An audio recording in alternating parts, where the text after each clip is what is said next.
Mas agora eu entrei, tá bom? Por Então vamos favor, lá. professor. Bom, falar da Turquia é a coisa mais difícil que eu já vi na minha vida. Sabe por quê? Porque é muita coisa para falar. Então, espera aí que eu vou entrar primeiro.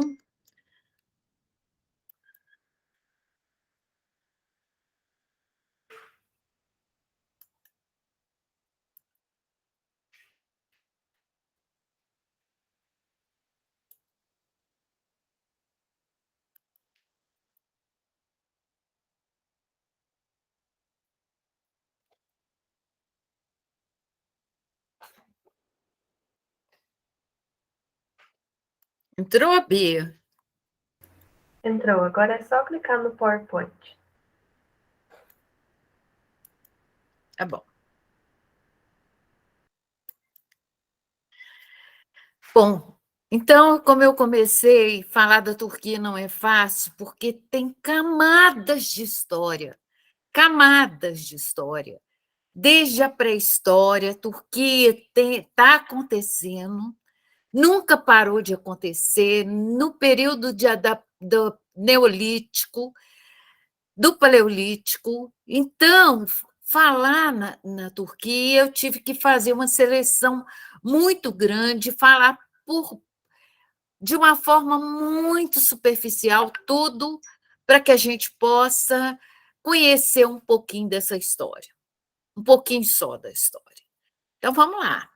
A República da Turquia tem muita história para contar, muita história. Essa é a bandeira, todo mundo já deve conhecer. A área dela é do tamanho do Mato Grosso, e a quantidade de habitantes é 84 milhões, sendo que a cidade maior é Istambul. Ela é cercada por 3 mares, o Mar Egeu, o Mar Negro e o Mar Mediterrâneo. Fez com que ela fosse uma dos lugares mais cobiçados do mundo, porque além dela ser a Rota da Seda, ela participar da Rota da Seda, ela participou de todas as rotas entre o Oriente e o Ocidente.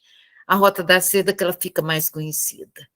Ela faz fronteira com a Bulgária, com a Grécia, Geórgia, Armênia, Azerbaijão, Irã, Iraque e a Síria. A configuração atual da Turquia como país só surgiu na década de 20, quando o Império Otomano foi abolido e substituído pela República da Turquia. Ela entra na guerra, na Primeira Guerra, ao lado da Alemanha, e ela perde a guerra. Então, nesse momento, os outros países, como a Inglaterra e a França, que começa a influenciar na formação de uma república na região onde é a Turquia. Então, a Turquia ela é com muita história. Nós vamos tentar fazer um julgamento desse mundo de história que tem. Então, a República da Turquia é considerada uma legítima sucessora de uma série de impérios que tiveram centro do poder no território onde hoje é a Turquia. A Península da Anatólia é que constitui a maior parte do que hoje é a Turquia. E é uma região, é das poucas não, algumas regiões, tem especialmente no Oriente Médio, aonde nós vamos, tanto no Líbano quanto na Turquia, elas foram constantemente habitadas por povos os mais diferentes, passaram por todas as épocas que os historiadores organizam, em todas elas tem a Turquia está presente. Então, todos esses lugares são lugares que a Turquia tem um cuidado muito especial com a sua história. Então, eles têm essa preocupação em guardar a memória de todos esses lugares passados. Então, todas as cidades que vocês estão vendo aqui são cidades que existem recursos muito organizados, que fazem inveja a gente, porque a história lá é considerada muito importante. A Turquia tem uma coisa interessante, porque além de guardar toda essa história, ela é muito moderna, então ela adota todas as questões de tecnologia moderna, ao mesmo tempo ela cuida de suas ruínas com maior carinho, com maior cuidado. As ruínas de geralmente, elas são dentro de uma cidade, elas são muito bem guardadas, elas são resguardadas, e os historiadores turcos são famosos por eles terem um cuidado muito especial com esses restos que ficam e a quantidade enorme de arqueólogos que vão para lá para aprender como fazer uma escavação, como organizar uma escavação. Então, aqui a gente está vendo também uma escavação, e essa escavação aqui que eu acho mais interessante, porque ela é muito conhecida nossa, que são as ruínas de Troia. Então, em Troia, nós conhecemos por várias histórias, né? O assentamento de Troia ainda é na Idade do Ferro, quer dizer, logo depois que sai do Neolítico, quer dizer, ainda não tem escrita quando o assentamento de Troia, que fica nessa região aqui, olha, Troia está aqui. E, na antiguidade, Troia foi uma cidade do Estreito de Dardanelos, que dava acesso ao Mar Negro, e era chamado pelos gregos o ponto Euxine, que é um ponto estratégico. A fama de Troia, então, deve-se principalmente a Ilíada, que foi uma história atribuída a Homero, que foi escrita no século VIII a.C., de uma história que havia passado no século XIII a.C. Troia, atualmente, é um sítio arqueológico muito bem cuidado, dá para entrar, dá para ir ver, tem que marcar, tem que usar máscara, tem que usar luva para tocar em alguma coisa, mas ainda está lá guardada para quem quiser ver. Pela Anatólia, que é a grande parte da Turquia, passaram os hititas e os atitas, que também são semelhantes aos hititas, mas que entraram em brigas, e os hititas ganharam a briga, então eles são mais conhecidos. Os frígios, também muito conhecido, é aquele povo que usa aquele chapéu do Saci Pererê. Então, os frígios dominaram a região entre o século X e 9 a 8 a.C., tudo aqui é antes de Cristo. Tá? Os hititas foram 1900 a 1200 a.C., os lídios fundaram o reino das costas do Mar Egeu no século 7 a.C., e Ciro, o grande rei dos persas, ocupou a região em 346 a.C. Alexandre da Macedônia, o grande Alexandre, no século IV a.C. Então, essas histórias todas estão lá guardadas, você pode rever, essa daqui é do tempo de Alexandre. E a cidade de Éfeso, na Turquia, constitui uma antiga cidade grega situada na costa, na costa da Ásia Menor, e Éfeso, que também a gente vai por lá, é muito interessante porque ela é toda de mármore, todo esse piso que vocês estão vendo aqui, que é do teatro até o porto, é uma rua toda de mármore, ainda está lá. Não vou dizer que intacta, mas com grande memória, grande. Aqui também é Éfeso, aqui é a Biblioteca de Celso. Então, olha só, isso é antiguidade presente aqui. Olha que maravilha desse teatro romano, que no princípio era um teatro grego, que foi refeito depois pelos romanos. Como ele foi passando vários povos, cada povo que passava, esse povo todo deixava uma marca, consertava ou aumentava ou criavam alguma coisa que tivesse muito característica de cada povo que chegava. Então, os romanos chegaram na região no século II 1 antes de Cristo, mas não aconteceu muita coisa. Chegaram lá como eles chegaram no mundo todo. Era o Império Romano expandindo, aumentando, criando vários tipos de colônias, ainda uma colônia, com quem não quer nada, e até que no ano de 395 a.C., depois de Cristo, aliás, o Império Romano entra em decadência e Teodósio divide o reino em dois. É o Império Romano do Ocidente, capital Milão, que dava para o filho Teodósio, e o Império Romano do Oriente, Constantinopla, que era a capital, que dava para o filho Constantino. Então, a ideia era o seguinte: dividir o Império Romano, que é isso tudo aqui, que vocês estão vendo em amarelo, e esse daqui, a Macedônia, toda que era Império Romano, sem contar que eu não mostrei muita coisa, mas a Espanha tem muita. Mateus, o Brasil.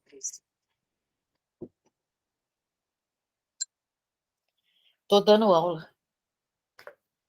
Então, dividido, então, ao meio, eles organizaram o seguinte: quem ficasse com o Império da Macedônia, que se chamava, então, nessa época, o Império Bizantino, ele deveria levar parte do dinheiro que ficava na parte da Itália que tinha sido empobrecida. Então, o que aconteceu é que o Império Romano do Oriente ele começa a ter autonomia. E, ao ter autonomia, a primeira coisa que ele vai fazer é romper com Roma e criar uma religião própria para ele, que é o ortodoxo. Então, ele vai fazer ele vai fazer essa divisão e vai, olha só, ele vai fazer com que o que sobrou do Império Romano ficasse mais no Oriente do que no Ocidente, porque no Ocidente ele já estava muito desprotegido, porque ele já não tinha mais como conter a invasão dos bárbaros. Então, e além do mais, uma série de pestes e tudo, e o que renovava, então, o Império Romano seria essa colônia, que no caso já era uma segunda parte do Império, mas que eles não sabiam que a Roma decadente ia ficar decadente em tudo. Por quê? Porque Bizâncio tinha se fortalecido, tinha criado um espaço para um novo império e tinha trazido para Bizâncio uma quantidade enorme de riqueza e que estava se construindo um novo império romano com características novas, completamente novas, do que chamavam de helenismo. Helenismo é toda cultura greco-romana misturada com o Oriente. Quem introduz o helenismo, então, na história é Alexandre da Macedônia, porque é ele que é da Macedônia, que é considerada mais oriental, e ele se mistura, ele é um herdeiro do mundo grego, e ele se mistura, então, mas ele tem características do Oriente e do Ocidente. Essa mistura de grego com o Oriente é chamada pelos historiadores de helenismo.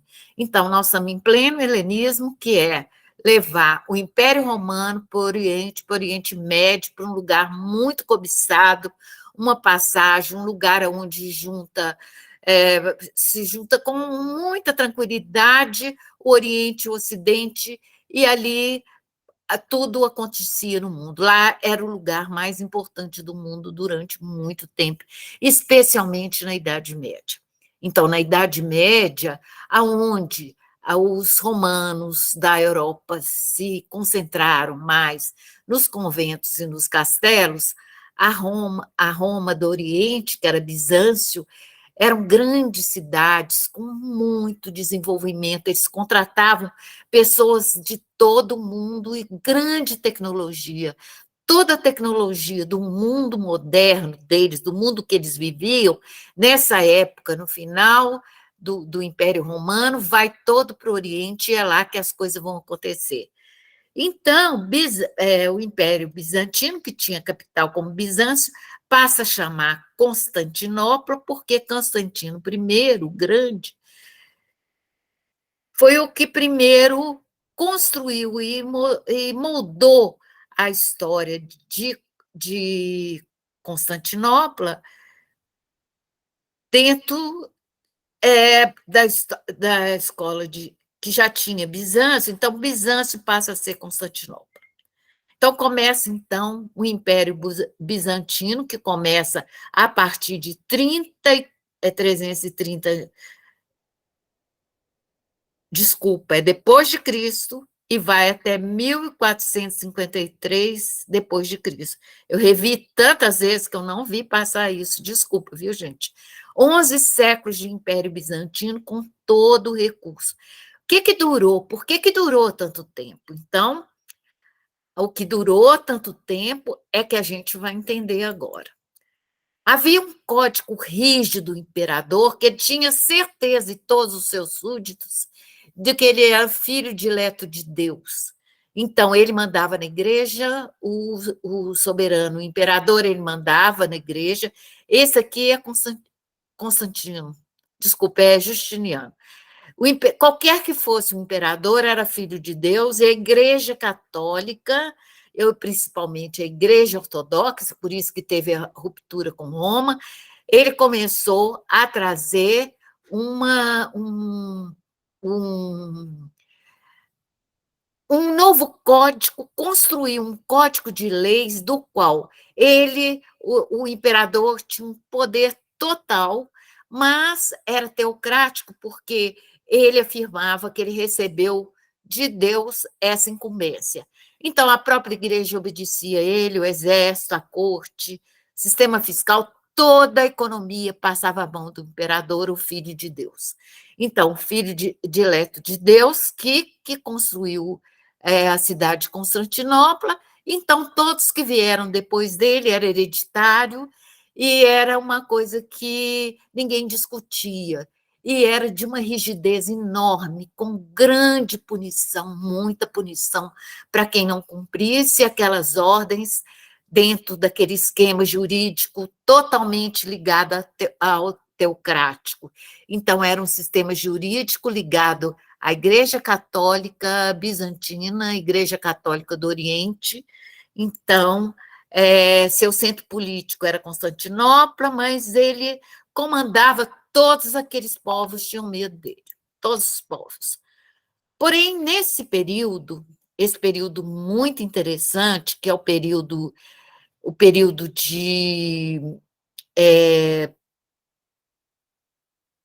esse período do Império dos romanos lá na Turquia, eles começam então a contratar todo tipo de novidade que tivesse no mundo. A preço alto, o dinheiro rodava, muito ouro, e nós vamos ver isso acontecer na arquitetura. Então, a cidade passa a ter recursos incríveis, inclusive uma cisterna com água, que está lá até hoje, e a gente vai ver a imagem dela, que é aonde a água de toda a cidade era guardada, um depósito de água moderníssimo, muito, assim, nenhuma cidade hoje, a não ser Paris, que tem um tipo, eles falam em Paris que é um tipo da Turquia, que eles se inspiraram nessa cisterna. Se acabar a água, se um inimigo cortar a água, eles têm para viver durante um ano aquela cisterna guardada lá.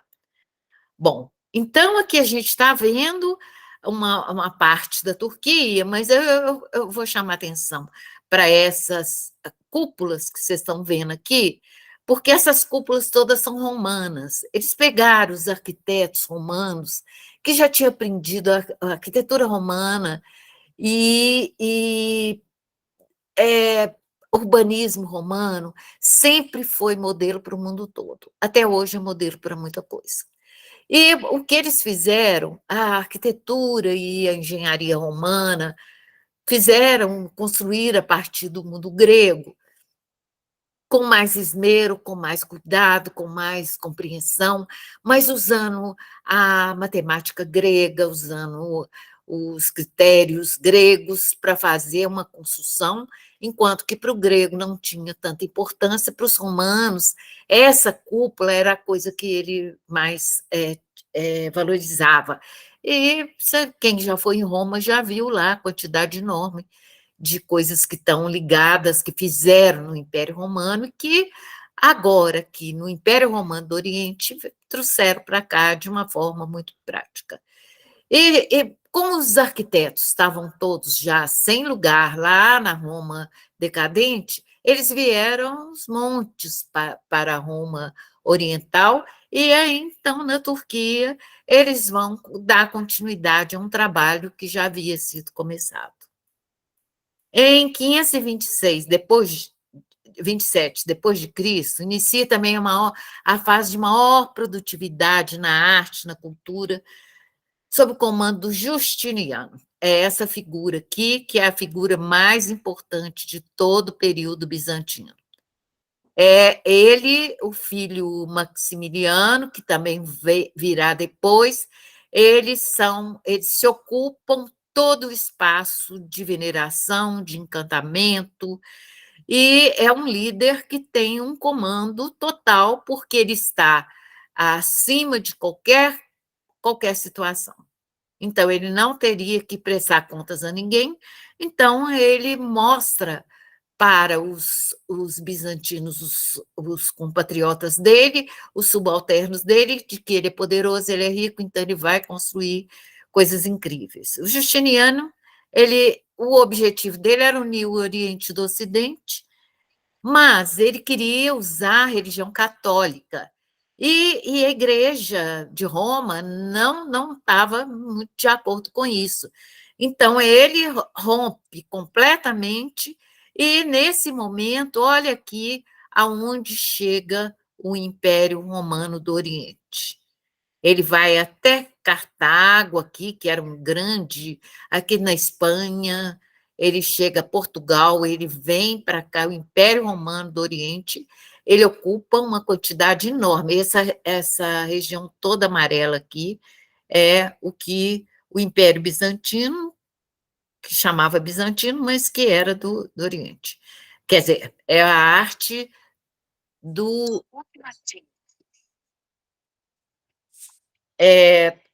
Um minutinho, sim.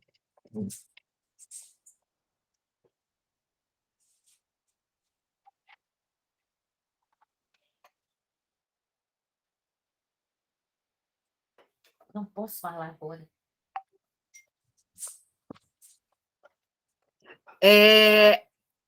O regime teocrático, a arte em Bizâncio estava a serviço do imperador, considerado representante de Deus na Terra. Foi Justiniano que patrocinou grande desenvolvimento arquitetônico.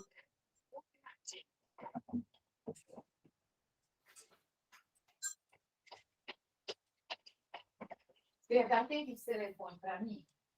Pega.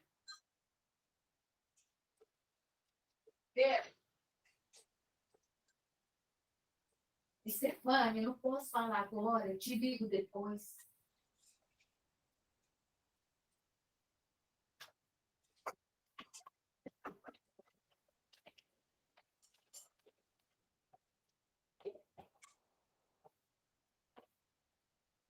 Gente, mil desculpas, mil desculpas. Realmente hoje está confuso aqui para mim. Então, Justiniano vai desenvolver arquitetura, mas vai se colocar como a pessoa mais importante. Olha só o que vai acontecer na Europa, lá no final do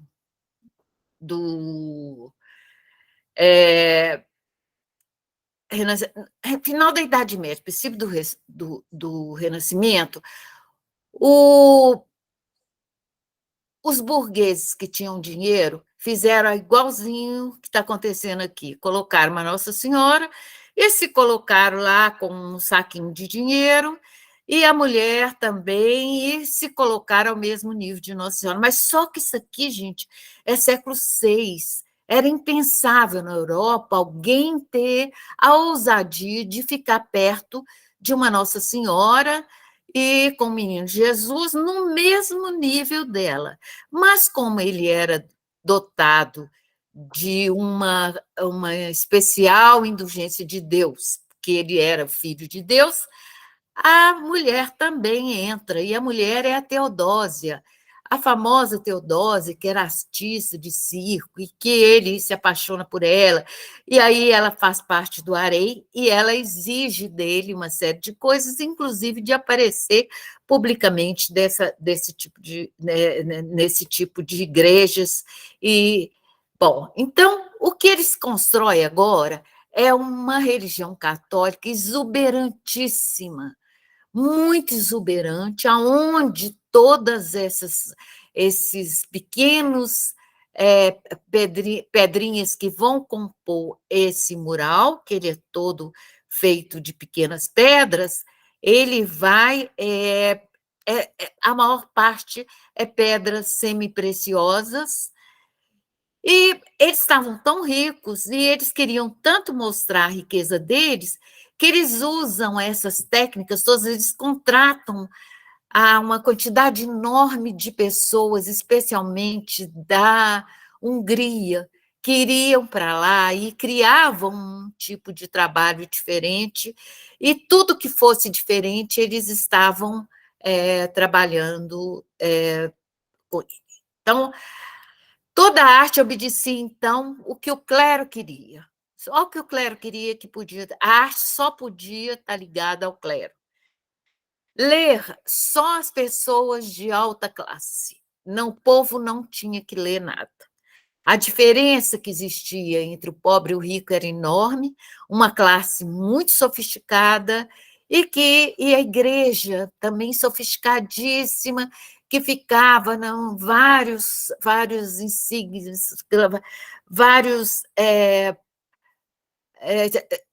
encontros para discutir se Deus, se Jesus era filho de Deus, se Nossa Senhora tinha tido outro filho, isso aí ficava anos. Então, quando a gente vê falar uma conversa bizantina, eu acho que todo mundo entende o que é uma conversa que não leva a nada.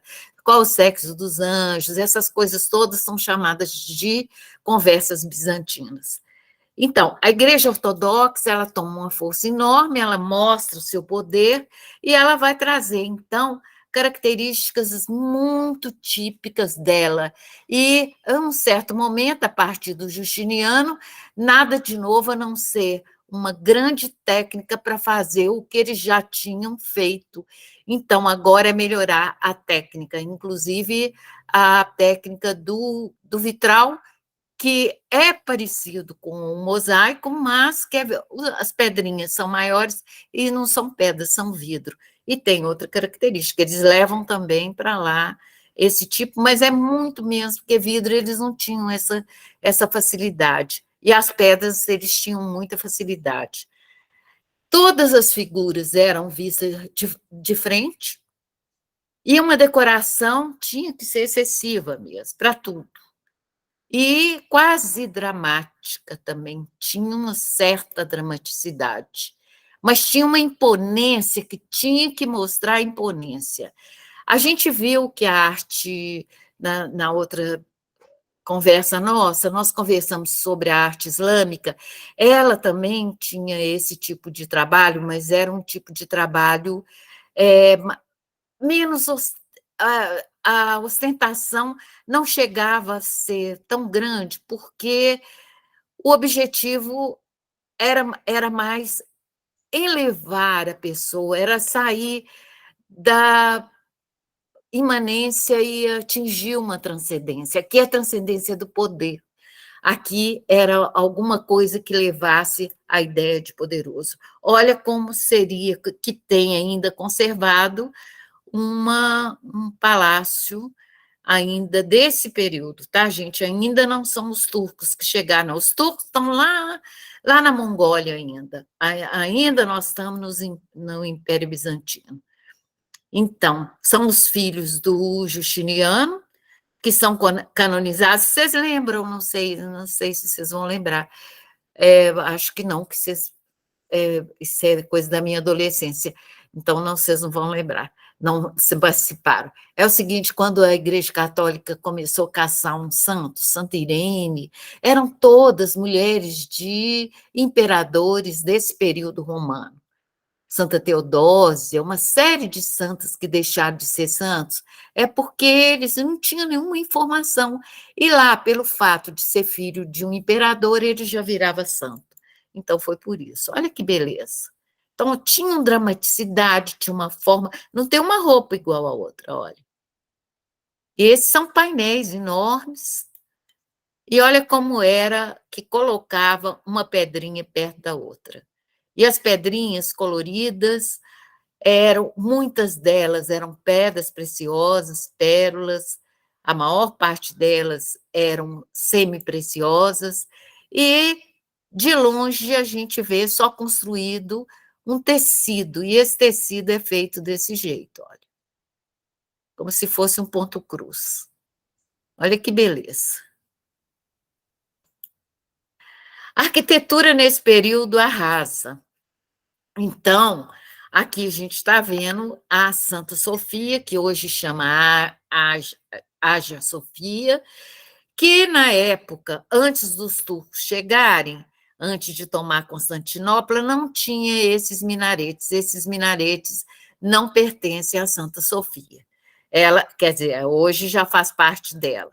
A Santa Sofia, então, uma igreja lindíssima e que tem a cúpula. Toda a construção é romana, foi vários arquitetos romanos, essa cúpula caiu 17 vezes até que ficou no lugar, ela foi feita várias vezes e várias vezes ela caía, e mesmo assim eles tinham que fazer uma cúpula à maneira persa, mas que teria que ser a maior cúpula já existente. Então, ela era a maior basílica que já existia no mundo na época. Era maior, que o Vaticano ainda não existia, era maior que o Vaticano, e quando os turcos, lá em 1453, ele assume a região, ela vai trazer uma questão nova, porque ela vai ser modelo para o mundo todo. O mundo todo vai ficar encantado com a construção. É uma construção que demorava 22 anos, tem uma que 16 anos. Então, vamos ver mais de perto. Ela já foi, olha, ela foi construída 32 a 37, ela refez, porque a construção dela começou bem mais cedo. Construída para ser a Catedral de Constantinopla. Em 1204 a 1261, Catedral Católica Romana. Então, ela deixa de ser ortodoxa e vai ser romana. 453 a 1931, ela foi uma mesquita. 31 foi secularizada, em 35 ela reabriu como museu. E quem for, nós vamos para lá, nós vamos ver essa mesquita de perto, que é maravilhosa, é deslumbrante, é realmente encantadora. Aqui está uma planta para quem quiser ver, com medida e tudo, mas como a gente tem muita coisa para falar e o tempo ainda é pequeno, a gente vai continuar. Depois, se quiser, volta. Então, olha outro lugar que a gente está vendo a mesquita de quatro minaretes, e que essa daqui foi construída, então, pelos romanos. E ela é lindíssima por dentro, por fora, tem vários recursos, tem várias vezes ela teve que ser refeita, e eu vi no YouTube a construção, como foi construída, demorou anos, quantos arquitetos passavam, quantos eles não aprovavam, até que ela fica pronta e ela passa a ser, assim, ter uma presença enorme na cidade, porque ela é enorme, ela é grande, ela é vistosa, em qualquer lugar que você tiver, ela está lá. Aqui é um corte da planta, para a gente ver o modelo da cúpula, então, persa, é diferente da cúpula romana, e eles vão mostrando a construção, como foi feita, que demorou tantos anos, e a quantidade enorme. Aqui, você já deve ter visto os cavalos que estão em Roma, em Veneza.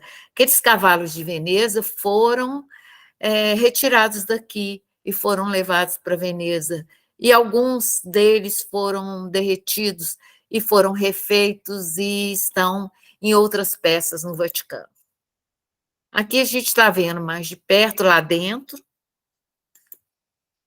Para entrar, você tem que tirar o sapato e cobrir. Eles põem uma capa na gente, mas não é uma capa muito limpinha, não. Então, quer dizer, não sei se é limpinha, mas é que já foi posta em várias pessoas. Então, é preferível quem for levar um lenço e cobrir a cabeça, e um lenço grande, ou então alguma coisa que cubra a cabeça e os braços. E o sapato tem que ficar lá fora também.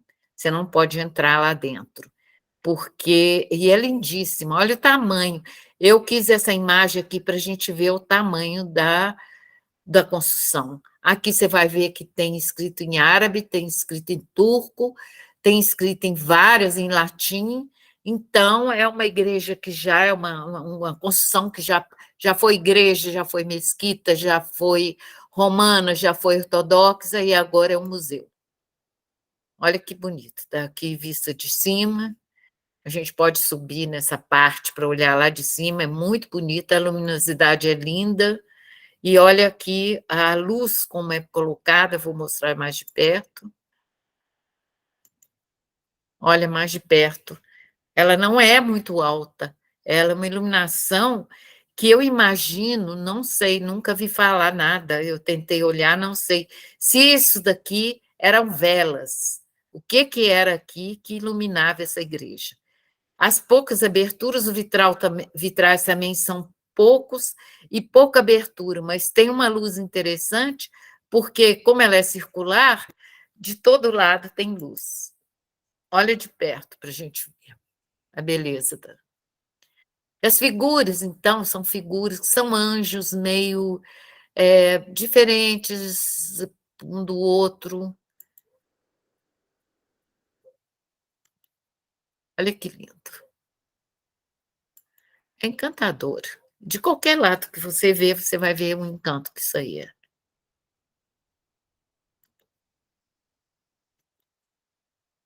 Eu vou passando mais depressa, depois, se vocês quiserem ver mais devagar, porque a gente tem muita coisa ainda para mostrar. Então, quando a queda de Constantinopla, né, que agora vai virar Istambul, eles construíram, os otomanos, eles construíram, então, uma nova igreja com 6 minaretes, e que diferencia que é a Mesquita Azul, que diferencia da Santa Sofia. A Mesquita Azul, ou Mesquita do Sultão Ahmed, foi construída em 1609 e 1616. É a única mesquita de Istambul que possui 6 minaretes. Tem várias mesquitas lá, mas estou mostrando as principais. Ela está situada em frente, olha aqui está a Santa Sofia, e aqui está a Mesquita Azul.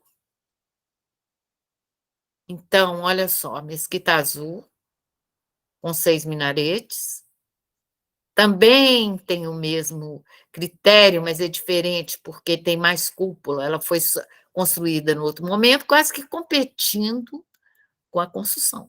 Ela é lindíssima. É semelhante, ele usa os recursos todos da engenharia e da arquitetura romana. A mesquita foi revestida com azulejos azuis e possui vitrais do mesmo tom. Não tem nenhuma figura no interior, a primeira tem, a segunda não tem. Então, mas aqui já é a cisterna que eu falei com vocês, a cisterna que ainda está cheia de água, olha só, subterrânea, para que ninguém envenenasse, para que ninguém pudesse. Os turcos, somente no século XI, os turcos começaram a emigrar das suas terras ancestrais para a Anatólia. No século XI, a Ásia Menor sofreu uma invasão de um tipo de turco que foram derrotados pelos mongóis e eles vão para a Anatólia. E lá na Anatólia, eles começam a fundar principados, pequenos principados. E esses, apesar da longa história, migração dos povos turcos para o território da atual Turquia, é um fenômeno relativamente recente, porque eles chegam lá só tem 1000 anos. Esse foi o grande fundador da dinastia otomana, que contratou, foi espertíssimo, ele contratou todos os nômades que vinham expulsos da Mongólia, os iranianos, os árabes, adotaram o islamismo e formaram um exército. Esse exército, aos poucos, foi se expandindo, era um exército super rigoroso, muito sofisticado, com roupas lindíssimas, e a pessoa tinha, os soldados que participavam deles tinham várias regalias e vários suportes, então eles começaram a ser um exército muito respeitado e muito temido na Europa toda. Então, nesse momento, então, ele começa a pegar os turcos, começam a entrar pela Europa e com pequenas conquistas, até que a grande conquista vai acontecer. A partir de 1326, eles passam a controlar o sistema administrativo, financeiro e militar da quase toda a área. No século XIV, o Império Otomano, então, vai aumentando, ele vai até o Danúbio, o Eufrates, ele ultrapassa aquele tipo de trabalho que eles têm, de ocupação, então ele vai para ocupando pedaços que antes, lugares onde antes pertencia a, a, ao mundo romano do Oriente. Então, até que acontece a queda de Constantinopla. Quem quiser assistir com detalhes, prepara que tem muita carnificina, mas é interessante, a gente vai ver o Muhammad II, que vai conquistar, é um jovem sonhador que tinha como o modelo Alexandre da Macedônia, e ele vai atacar essa muralha que foi construída. Lá aparece a construção, como a muralha é construída. O filme está na Netflix, chama Ascensão de um Império. E são, acho que, 6 capítulos, mas é bem interessante também para ver as roupas, para ver especialmente essa muralha, que tem um fosso, são 4 partes a muralha, e que já tinha sido tentada de ser destruída, mas a habilidade, estratégia do Muhammad II vai conseguir fazer isso. 29 de maio de 1453, a queda de Constantinopla, chamada também tomada de Constantinopla, dá fim ao Império Bizantino, e os romanos, então, voltam para a Europa, ou eles são assimilados pelo povo turco, e então o Muhammad entra vitorioso e passa agora a ter o fim da Idade Média, marcado uma das questões que finaliza a Idade Média e começa o Renascimento, é a Idade Média, a conquista de Constantinopla.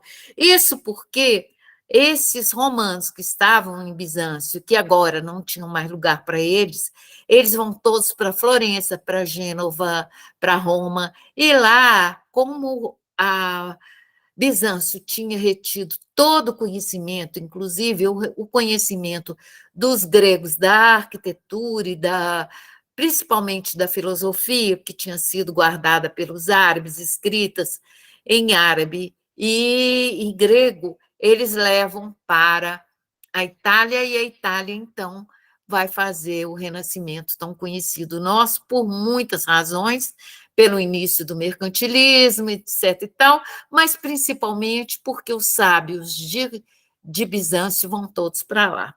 E o que acontece também é que é atribuída à queda de Constantinopla, as grandes descobertas e a descoberta do Brasil, né? Então, uma coisa que aconteceu. Esse é o Muhammad II, que era um jovem, ele não viveu muitos anos, mas era super ambicioso. Quando ele vai fazer essa conquista, ele tem 20 e poucos anos, e ele, então, ele depois que ele conquista, ele submete toda a Anatólia e submete vários califados islâmicos ao mundo romano. Depois dele vem Solimão I, chamado Magnífico, e que agora ele já está tomando a Hungria, ele vai até Viena, e então eles já estão todos poderosos e o poder deles, eles tiram muita coisa do Império Bizantino, mas ele continua.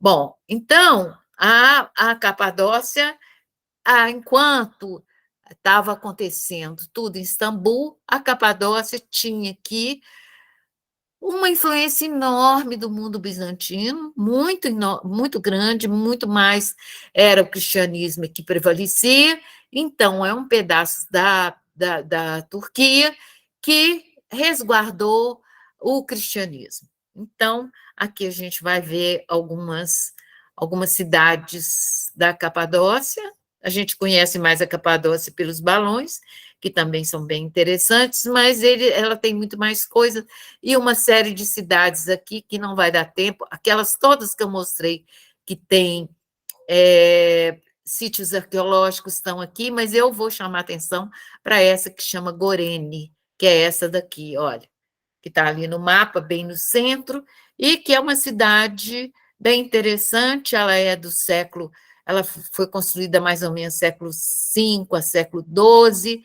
ela é toda cristã, e você não vê traços de muçulmano. Aqui dentro eles moravam aqui dentro, e a gente vai ver essas casas como foram construídas, o que tem subterrâneo, aonde tem também uma série de pinturas lá dentro, todos com a história da vida de Cristo, e cenas da Bíblia, e lugares aonde eles supõem que a Virgem Maria esperou.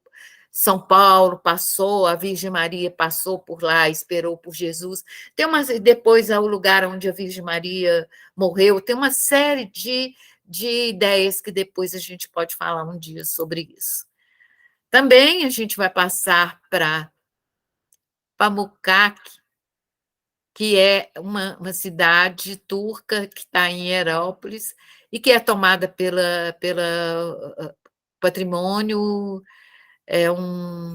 tombada pelo patrimônio, e é linda, olha só. Ela é maravilhosa, chamada Azul, né? Conhecida como Castelo de Algodão, e é uma das atrações mais visitadas da Turquia. Então, gente, como o Alberto está aqui, eu imagino, mas eu tenho mais coisa para falar, tá? Eu não sei se eu continuo mostrando para vocês, e acho que vou mostrar para vocês primeiro. Entrou aí, Bia? Arte bizantina? Sim. Tá. Então, olha só, eu vou mostrar como a arte bizantina foi construída e como os detalhes da arte bizantina. Essas são as santas, as mulheres santas. Eu vou chamar atenção para as roupas, o rigor das vestimentas, e chamar atenção para uma coisa: não aparece quase nada. É a mão, pescoço, todas elas olhando para frente. E uma outra coisa: ninguém aparece, porque já no Renascimento a gente vai ver, cada um com a sua personalidade. Aqui não, elas são idênticas, quase idênticas. Então, não, o que diferencia uma da outra é o vestido. É a roupa, às vezes é a coroa que coloca, o pano, mas elas não poderiam se diferenciar, porque fazia parte deles não chamar atenção para nenhuma figura humana, a não ser o próprio imperador. Isso tudo ainda é Bizâncio, viu, gente? Esses são os apóstolos, todos eles também da mesma forma, olha. Aqui é a Teodósia, a rainha, aquela rainha que aparece junto com com Justiniano, com o imperador, a imperatriz está do lado, e as filhas, os filhos, e olha que linda, cortina, a água, tudo isso, gente, em mosaico, e não sei se dá para perceber, é uma parede curva. Então, é um mosaico de parede curva, acho que dá para perceber, né? Que eles vão adotando até lá. Aqui é o próprio Justiniano, com os apóstolos, ele está bem à vontade perto dos apóstolos e com a sua guarda. Aqui também São Pedro e São Paulo, junto com Justiniano. Todos são santos, olha, até o Justiniano, principalmente ele. Aqui, olha, eles aparecem descalços, mas o Justiniano usa sapato. Aqui também o pé aparece, só os que são. Cristo aparece, o pé de Cristo aparece, mas os outros não. Aqui a mão, aqui tem uma perna, é o Cordeiro de Deus, então o bom pastor. Aqui é um detalhe daquela cortina levantada, é bem interessante.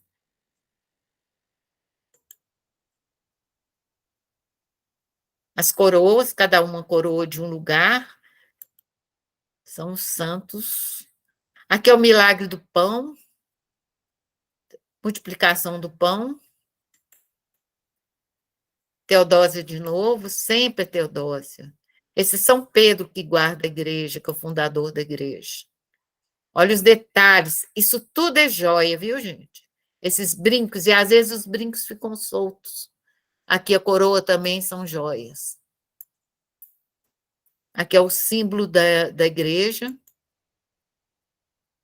Detalhes dos filhos. Eles canonizavam todo mundo. Moisés, olha, figura de Moisés, recebendo as tábuas. Olha aqui, dá para ver que o anel é levantadinho aqui, ó.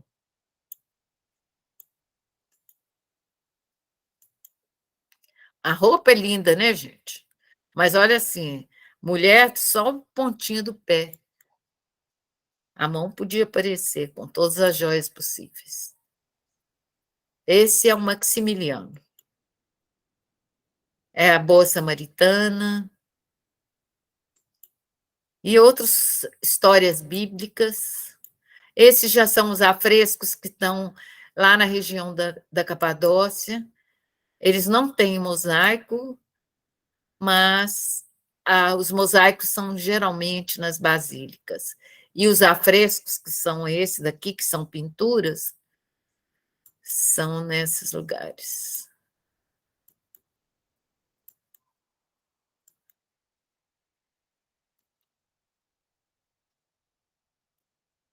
Eu não vou nesse lugar, não. Não quero, não me pese. A figura da criança, então, ainda não. É lá no Renascimento que a criança vai existir como figura importante em qualquer situação. Mesmo Jesus Cristo. Olha, cabelo é muito exuberante. Sempre que fala no Deus Pai, é um homem com muito cabelo.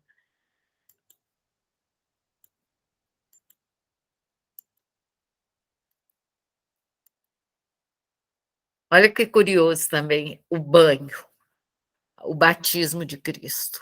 O corpo inteiro. É a primeira vez que vocês estão vendo. E a água circulando.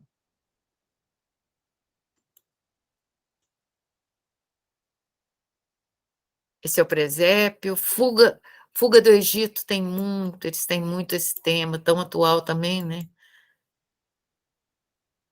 Nossa Senhora chegando no Egito. O inferno também é uma questão muito presente. Isso aqui é a história da Virgem Maria.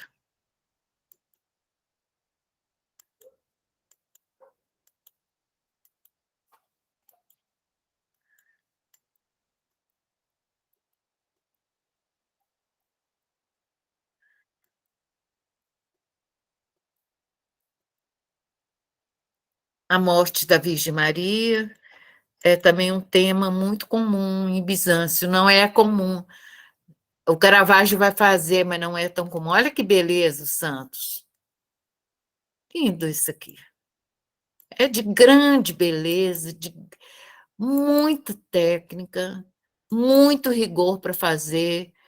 E é uma coisa que dura até hoje, que é incrível como dura até essas imagens que são os ícones, têm uma durabilidade grande pela técnica que eles usavam. Esses são os primeiros ícones da Virgem Maria. E esses são os ícones mais sofisticados, que são de pérolas, com... esse também é uma quantidade enorme de objetos ligados, eles eram excelentes fundidores, então muita peça fundida, sarcófagos todos fundidos, e nisso eles copiam, então, o mundo romano. Bom, acho que eu passei do meu horário, não. E aí, gente, alguém quer fazer? O Alberto está aqui, e, gente, o Alberto é o que tá responsável pela nossa viagem, então ele veio hoje porque ele vai falar um pouco da viagem, nós vamos conversar com ele sobre isso. Só para eu encerrar, eu queria saber se alguém quer fazer alguma pergunta do que eu expus e pedir desculpa que eu tive que fazer uma interrupção aqui, mas já foi resolvido e eu peço 1000 desculpas para vocês, tá? Foi uma urgência. Então, alguém quer fazer alguma pergunta para mim? Zaira, eu quero. Você falou, eu não peguei na hora, o nome da cidade onde supostamente Maria passou uma noite. Aí eu vou mandar para vocês. Tá. Tudo escrito, tá bom? Tudo que vocês quiserem, me mandam por e-mail, que eu vou respondendo para vocês, porque agora tem a Maria Luísa e o Alberto que estão querendo participar, então eu vou dar a palavra primeiro para a Maria Luísa e para o Alberto, tá? E depois, se vocês quiserem, depois que eles falarem, eu já posso falar com vocês também. Ou então, me manda por e-mail, eu vou mandar o e-mail para vocês, e vocês vão tudo que quiserem perguntar, a gente vai passar. Mas você vai ter isso também para você ver, tá bom? Tá. Tá. Então, boa noite Luísa, a todos. Alberto, você quer conversar? Com a palavra Alberto, para quem não conhece, o Alberto é o nosso organizador dessa viagem, ele já organizou algumas viagens do ponto de vista, mas eu prefiro que Maria Luísa fale sobre essa questão e o Alberto também, que eles estão mais informados sobre esses detalhes, tá? Então, vamos. Alberto. Oi. Eu vou fechar. Algumas pessoas já tive o prazer de conhecer, de conversar, as outras ainda não, mas estou aqui à disposição para tirar qualquer dúvida que tenham em relação à viagem. E já respondendo aqui a Dória, é a cidade de Sidom, onde Maria passou uma noite. Eu também queria cumprimentar a todos, né, gente? Estou aqui para... disponível para dar um suporte aqui, que apesar de quem tem o conhecimento dessa parte de organização da viagem é mesmo o Alberto, né, que pode responder isso para vocês. Mas também estou à disposição. E quanto às perguntas, viu, Eleodora, se você quiser enviar para o nosso e-mail, estou falando até, Alberto, assim, das perguntas sobre a palestra, pode enviar para o nosso WhatsApp, que é o 31 97167 0406, que a gente repassa a Zaira, tá? Para que ela possa responder a vocês. Eu já estou vendo aqui uns rostos conhecidos, né? Tomara que a gente tenha companhia dessas pessoas queridas. A Sheila, a Maguidinha, a Silvia, a Patrícia, a Silvana está escondidinha, a Eleodora, a Patrícia Siqueira, a Neide está linda de cabelo curtinho e branco. Então, as pessoas que eu estou vendo aqui, muito bem-vindas. Alberto, eu estou tomando a palavra aqui até para poder ver se a gente abre uma outra possibilidade. É o seguinte, se vocês não tiverem perguntas agora, podem fazer diretamente ao Alberto, ou a gente pode combinar posteriormente, fazer um encontro e a gente responder através desse encontro com o Alberto, só para fazer isso, tá? Se houver, assim, um movimento, assim, de mais pessoas interessadas, a gente pode fazer providenciar esse encontro virtual. Por que eu estou falando virtual?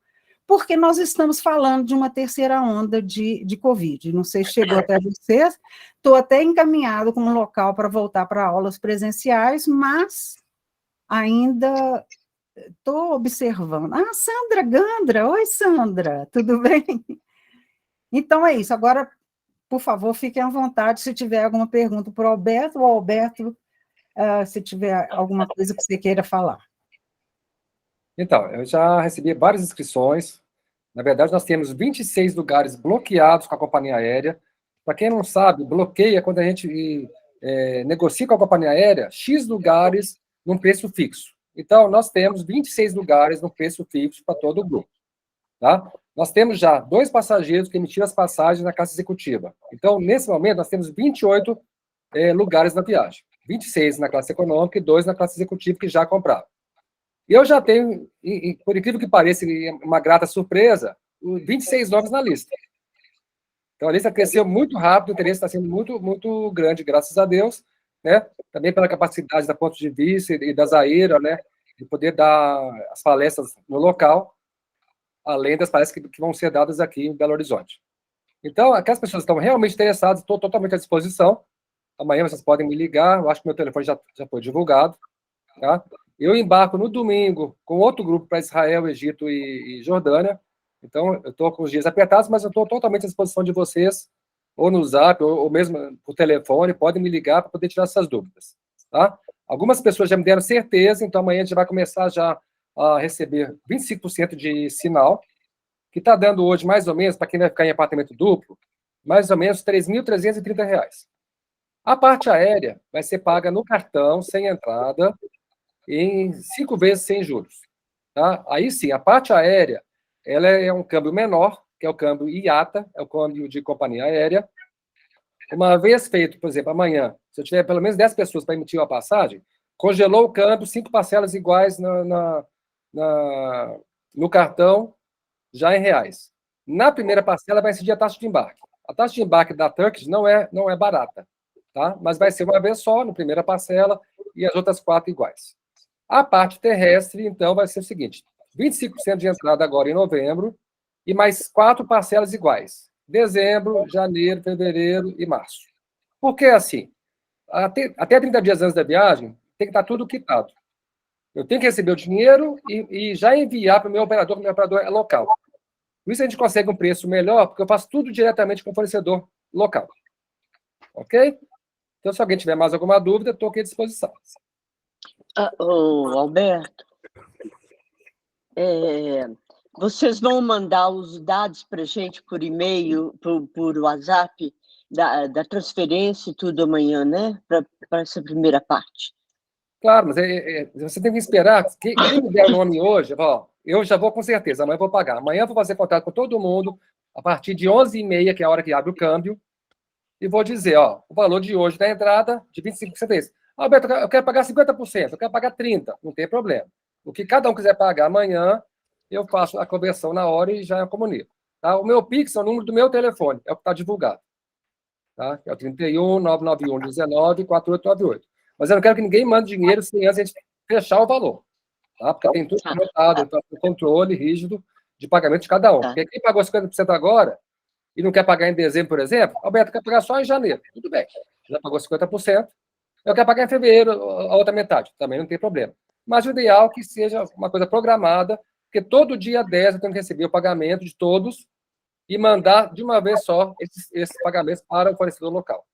Se um paga dia 5, paga dia 10, paga dia 15, complica, porque quando eu fecho um câmbio maior, a tendência é diminuir o valor. Qual que é a empresa aérea que vai fazer? É a Turkish. Turkish. Tá. São Paulo, Istambul direto, Istambul, Beirute. Na volta, Beirute, Istambul, São Paulo. Tá. A outra coisa é o seguinte, com essa nova onda de Covid aí, se houver alguma necessidade de recuo, o que acontece? Necessidade Quanto de... ao dinheiro, né, claro. Não, com uma nova onda de Covid, se houver uma necessidade de recuo, como já aconteceu outras vezes, a gente não sabe exatamente Claro. o que acontece com os pagamentos já feitos. Bom, quem quiser manter a viagem, a gente vai adiar. Né? Não podendo embarcar no 22 de abril, a gente adiaria essa viagem para um período que todo mundo possa viajar. Na impossibilidade, é devolvido aquele valor. Né? A gente espera que dê tudo certo, porque essas outras claro, elas mas tendem a ser menos só... graves que as anteriores. Vamos torcer, né, que seja dessa maneira. É uma boa pergunta, né? Porque... Mas eu Pode acredito acontecer, né? que... E isso ou qualquer outro imprevisto, né? Alberto, você falou então que amanhã você vai fechar um câmbio. Eu ainda não me defini. Tem um prazo? Como é que é? Que eu sei que isso afeta o valor, né? Não é nem afetar o valor, é questão de vaga mesmo. Aqueles que pagarem já estão garantidos.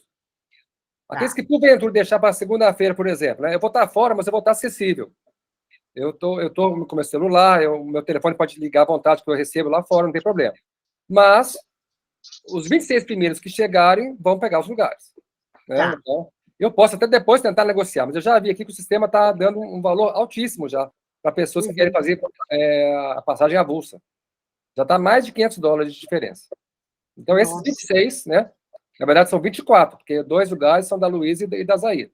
Eu tenho 24 lugares disponíveis para os alunos. E com relação à pernoite em São Paulo na volta, uma pessoa me perguntou, já está incluído no preço o valor da noite. Infelizmente, a gente tem que dormir lá, porque o voo chega tarde. Esse voo Istambul-São Paulo é diurno. A gente sai de manhã de Istambul e chega à noite em São Paulo. Então, vai ter que pernoitar lá. Tá? O que não está incluído é o transfer, porque os hotéis incluem transfer. Porém, são em vans, para 15 pessoas. Imagina chegar lá 26 pessoas para poder pernoitar. Então, depois a gente vai tentar negociar um ônibus privativo para levar a gente do aeroporto para o hotel, que é nas mediações mesmo. Não vai ser nada exorbitante, não. Eu acho até mais confortável para a gente ser recebido com esse ônibus para nos levar ao hotel e no dia seguinte nos trazer de volta para o aeroporto. Ô, Alberto, eu acho importante, eu não sei se é o momento, a gente colocar sobre a questão de gorjeta dos guias, né? Porque isso é uma coisa que sempre é perguntado e queria que você falasse para o pessoal como que a gente vai lidar com essa situação. Existe um praxe internacional, né, dar gorjeta para o guia e para os motoristas. Né? A gente vai ter um motorista na viagem da Turquia e outro motorista na viagem pelo Líbano. Guia, tem um também que vai nos acompanhar num país e um no outro. Se eventualmente dividir, não vai pagar 2 vezes o valor. É estipulado mais ou menos $6 por dia para o guia, e $4 por dia para o motorista. Tá?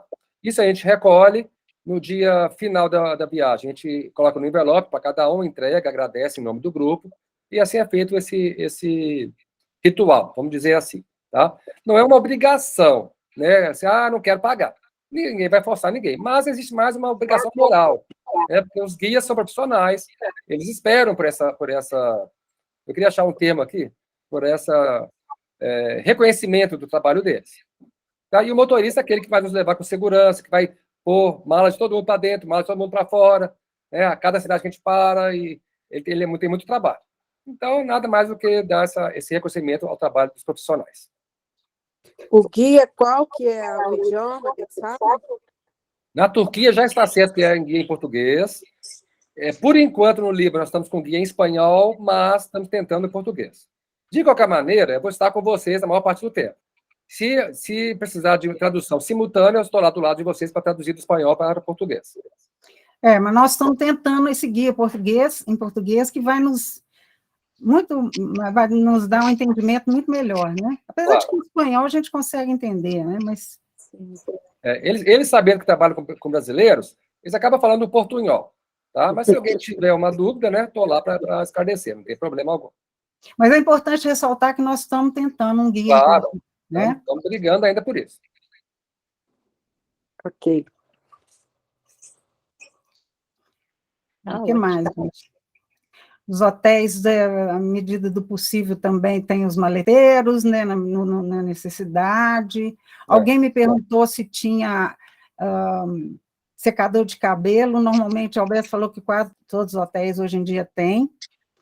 É bom e importante vocês falarem com o Alberto sobre questões de comida, alimentação diferenciada, sabe? Restrição alimentar. Se alguém tem uma alergia, se alguém é celíaco, se alguém é vegetariano, isso tudo me fala no particular, que eu vou anotando, porque na Turquia está incluído uma refeição além do café da manhã. É importante saber isso com antecedência, para poder chegar lá e não estar carne no prato de vegetariano, né? De toda forma, qualquer... Pode falar, desculpa, Alberto. O que a Luísa falou também sobre o secador de cabelo, todo hotel tem, tá? Só que tem mulheres que não gostam, que acham fraco. Mas eu acho, assim, um trambolho levar um secador de cabelo do Brasil para lá, né? Para ocupar a mala de vocês. Então, pensem muito bem sobre isso, de ter que levar um secador de cabelo. Estou vendo aqui que a maioria tem cabelo mais curto, né? Uma ou outra tem cabelo mais comprido. E sobre também, que eu acho importantíssimo falar, gente, sobre a pessoa que vocês vão escolher para ficar de dupla no quarto. Quem vai ficar em quarto individual, menos problema, né? Aliás, não tem problema nenhum quando diz respeito à companhia, né? Mas é importante ressaltar, eu acabei de conversar isso com o Alberto, que à medida que vocês estão com uma pessoa, durante a viagem é complicado trocar a pessoa. Por quê? Para você passar para outra pessoa, você vai ter que combinar, vai ter que ser um combinado assim, de 3 pessoas, 4 pessoas, para trocar a dupla. E, ou você pode escolher passar para o individual, né, Alberto? E aí aumenta o valor. Mesmo assim, a pessoa que vai ficar no quarto sozinha também vai estar pagando o individual. Então, é complicado. Sugiro que a gente faça um champanhe com bombons, para a gente encontrar antes, para as pessoas se conhecerem, né, e a gente poder trocar. Então, à medida do possível, nós vamos conversar e providenciar, tá? Isso é muito importante, porque a afinidade, né, assim, as pessoas que já têm afinidade, ótimo. Porque vai dormir com a pessoa estranha, aquela pessoa ronca, aquela pessoa dorme mais tarde, acende a luz, aquela pessoa tem incontinência e acorda a noite inteira para ir no banheiro. Então, são incômodos. A gente entende dessa maneira. Né? Então, a pessoa que está disposta a dividir com alguém que não conhece tem que estar ciente disso, que isso pode acontecer. Né? Às vezes não acontece nada, mas tem que saber disso, né? Para não ter depois dor de cabeça, porque realmente lá não é que é difícil, é quase impossível trocar lá depois. Até porque aquele hotel pode não ter mais um apartamento disponível. Tem isso também. Pode acontecer. Então, não contem com isso de ter um apartamento extra lá na hora. Pode ser que sim e pode ser que não. Tem que ter uma certa tolerância, né? Porque vai com uma pessoa estranha, que você não sabe, apesar de você trocar uma ideia, né? Igual nós já conversamos. Né? Nós vamos ter que descobrir, hein, Alberto? Você teve agora lá, recente, como são as tomadas da Turquia? Ixi, não lembro. Mas é porque eu acho. É europeia? Na área de 2 pinos redondos, cabe. Sei. Tá. Deixa eu falar aqui. Carregar celular, essas coisas todas, é meio complicado. Sheila, quer falar? Levantou a mão. Esaíra, tá boa? Eu tô boa. A pessoa que vai comigo é meu marido. Eu conheço ele há muitos anos. Agora eu estou vendo aqui só mulheres. Vai casal? Ou tem mais 2 casais inscritos já. Já? Porque ele já está meio resistente. E eu estou querendo ir no Líbano, sabe, Zaira? Para a gente ver se tem criança para nós lá, né? Né, nós vamos lá, né, Sheila? Vamos comer. Eu estou vendo aqui, eu falei assim, deixa eu perguntar para eu levá-lo, mas para ele não ficar lá meio só comigo, que eu gosto de conversar com todo mundo, entendeu, Alberto? Geralmente tem casais. Né? Tá. Eu vou fazer a cabeça dele hoje. Gente, sobre o passaporte também, todo mundo está ciente que tem que ter, né, Alberto, 6 meses de validade, no mínimo, durante a viagem. Antes, né, tá? 6 meses? De validade na viagem, né? Então, tá. Quando chegar em abril, ele não pode estar vencendo em junho, por exemplo. Não. Vou vencer, eu vou tirar novo, né? A Silvia quer falar, Silvia. Você está sem microfone. Pronto. Oi. Ei, boa noite, tudo bem? Boa noite. Boa noite, Silvia. Só para responder a Sheila, eu vou com meu marido também, então já tem mais uma aí, tá?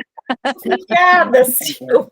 E a gente vai levar mais um casal também, então já são mais Aí dá para fazer o triozinho junto aí, dos de cá junto com o Alberto. Então vai ter uma turminha, tá? Exatamente o que eu falei, são mais 2 casais. A Sheila e mais outro casal. E o casal somos nós e os amigos nossos. Alberto, poderia, porque Fernando, meu marido, trabalha durante o dia e ele está disponível, depois aqui eu poderia te ligar para conversar sobre as passagens? Claro, perfeitamente. Estou à disposição. Era isso. A gente está bem animado com essa viagem, viu, Zaira? Que ótimo, Principalmente com o grupo, Zaira isso. e Maria Luísa, pensa bem. Que ótimo, que ótimo. Eu também estou achando... Pode falar, Sheila. Eu queria dar o meu depoimento, que eu já viajei com o Alberto e com a Luísa, e que foi inesquecível. Eu já fui à Turquia e vou pagar de novo para ir por causa do grupo, por causa da Zaira, mãe de aluna, né, Zaira? Oba! E todo mundo falando, mas você já conhece? Eu falei, conheço, mas não conheço com a extensão de conhecimento que eu vou ter agora. Sheila, então estamos juntos, porque nós também já fomos a Istambul e a gente super animou diante do programa. Pois é, eu acredito que vai ser bastante interessante, sabe? Vai, sempre há novas decisões para serem vistas, né? Isso e a mesmo. Sheila, muito querida, foi com a gente, foi uma ótima companhia. Fico feliz. Obrigada, Alberto. Fico feliz que foi mesmo. Eu lembro dela assim com muito prazer. Foi uma das pessoas que me divertiu muito durante a viagem. A viagem, eu acredito que todas as vezes, em qualquer grupo que a gente esteja, a gente tem que ter humor, resiliência e, ao mesmo tempo, fazer do limão uma limonada, né? Principalmente que nós iremos fazer um grupo, e o grupo, muitas vezes, tem diferenças. Essas diferenças têm que ser minimizadas para que todo mundo tenha saudade do que passou. Então, é essa a minha percepção enquanto viagem. E nós vamos ver lugares tão bonitos, lugares tão maravilhosos, assim, nós vamos estar com a companhia dessas aulas da Zaira, nós vamos ter outros olhares, com certeza a gente vai. Não, vai ser bom demais. Vai ser bom demais. Eu acho que... Eu vou ter de fazer a cabeça do meu gordinho, mas que eu vou. Bom, já disse que tem mais 2 casais para ele dividir a mesa. Ainda tem a Silvia aqui também falando, né, que outros irão. A Magdinha também, né, que a gente não sabe ainda se ela vai, mas vamos ver, né? E fala aí, com ele que meu marido está esperando, viu? Já pois a companhia dele. O meu marido vai ter férias final de janeiro, início de fevereiro, aí que tá a questão. Nós já vamos fazer uma viagem, por isso que eu tenho que resolver logo. Pois é. Não, nós vamos dar um atestado médico que ele precisa de ir lá. Isso aí, mais um casal. Isso. Vai ser muito bom, se Deus quiser. Bom, com relação ao pagamento, algumas pessoas me perguntaram sobre desconto à vista. Por que a gente não tem desconto à vista? Todas as empresas do mercado que vocês já estão acostumados a trabalhar, que paguem 10 vezes no cartão, embutem o custo do cartão no parcelamento, obviamente. Ninguém vai dar nada para ninguém. Eu não consigo trabalhar com cartão, porque eu faço direto lá. Então, o meu preço, se pagar à vista ou pagar em 4 vezes, vai ser aquele preço igual, porque eu não uso o cartão de crédito para depois dar o desconto do cartão. Na verdade, o que se dá o desconto é isso, é o desconto da taxa administrativa do cartão. No meu caso, eu não tenho. O que a pessoa pode avaliar é se vale a pena garantir o câmbio de hoje e pagar tudo, ou se vale a pena ela pagar hoje 30%, 25% e mês que vem pagar outra parcela. Isso cada um vai poder avaliar, né, de acordo com o seu sentimento de mercado financeiro. O que não é fácil, né? Ninguém tem bola de cristal. É isso mesmo. Gente, essa viagem com esse grupo aqui, eu vou até printar a tela aqui, ó. Já vou deixar aqui para a gente poder combinar mais para frente, tá? E vamos fazer mesmo, né, Zaira? Vamos tentar fazer um encontro, né? O Alberto costuma mesmo nos oferecer champanhe com bombons, eu já ouvi isso, então a gente pode pensar, né? 2 semanas antes da viagem, a gente faz a reunião de confraternização, né? Ali as pessoas vão se conhecer, vão receber o material da viagem, né? Antigamente a gente entregava passagem impressa, hoje não precisa mais disso. O seguro de viagem, que está incluído. O seguro de viagem está incluído. Está incluído, né? Era entregue uma carteirinha, agora não precisa mais, não precisa nem imprimir mais nada. Hoje está tudo mais prático. Mas a bolsinha a gente pode ganhar, né, Dança? É isso que eu já ia perguntar. Mas você já tem algumas, né? Eu tenho a minha ainda, então... Tá vendo? Agora, o seguro também é o seguinte, ele está incluído, porém, para aquelas pessoas acima de 64 anos de idade, tem um acréscimo. Tá? Aí, na ocasião, eu vou dizer, ó, para cima de 64, na hora que for fechar, vai pagar mais X. Ok? E até lá também, se precisa ou não precisa de cobertura para a Covid. Às vezes não precisa. Eu posso ligar amanhã para você? Você já estará viajando? Não, eu viajo no domingo. Pode ligar amanhã à vontade. O seu contato, eu acho que a Maria Luísa já disponibilizou, não é? Sim. Já, tá no material Mas de divulgação. qualquer coisa é só me perguntar de novo aqui. Tá. Tá? Ok. Fica à vontade, eu estou disponível. Tá. A gente trabalha de domingo a domingo, de sol a sol. Eu vou estar ausente de 10 às 11h30 da manhã. Mas fora esse horário, pode me ligar, porque eu posso até atender, mas diante do computador, eu tenho todo o material que eu preciso para poder conversar com vocês. Tá? Pode ligar fora desse horário, até mesmo nesse horário, para a gente poder marcar o horário mais correto. Cláudia Ferreira é a Cláudia que... Deixa eu ver seu rosto, Cláudia. Ela viajou com a gente. Olha, a Cláudia! Quanto tempo que eu não vejo você! Tudo bem? Ô, gente, vamos embora, Cláudia. Vamos com a gente. Está sumida. Bom, gente, olha, são 8h30. Eu acho que eu tenho um monte de pergunta ainda para fazer. Eu ainda vou fazer essas perguntas para o Alberto, até ver se assim, abrange alguma coisa que vocês podem querer também. E aí a gente continua fazendo, porque senão, vocês querem fazer mais alguma coisa com mais urgência ou pode esperar uma próxima vez? Pode esperar? Pode esperar. Porque já são 8h30, eu estou querendo, né, a Zaira, já estou querendo, como diz ela, eu obriguei ela a fazer 1 hora de palestra. Coisa mais difícil que teve. E hoje, então, foi... Meu alarme disparou, tudo aconteceu aqui na hora, e eu fiquei muito perdida. Eu peço desculpa para vocês, eu custei a concentrar, porque eu não queria ir lá desligar o alarme, que ia perder tudo aqui. Não sei por que disparou, mas disparou. Então, desculpa, e da próxima vez eu vou desligar o alarme antes. A próxima palestra, gente, é dia 7 de dezembro, tá? Aí a gente vai falar sobre o Líbano. Ai, que bom, era isso que eu ia perguntar. Porque eu estou doida para o Líbano. Então tá. Tá ótimo. Tá bom. Um beijo. Um abraço para todo mundo. Um abraço para vocês e muito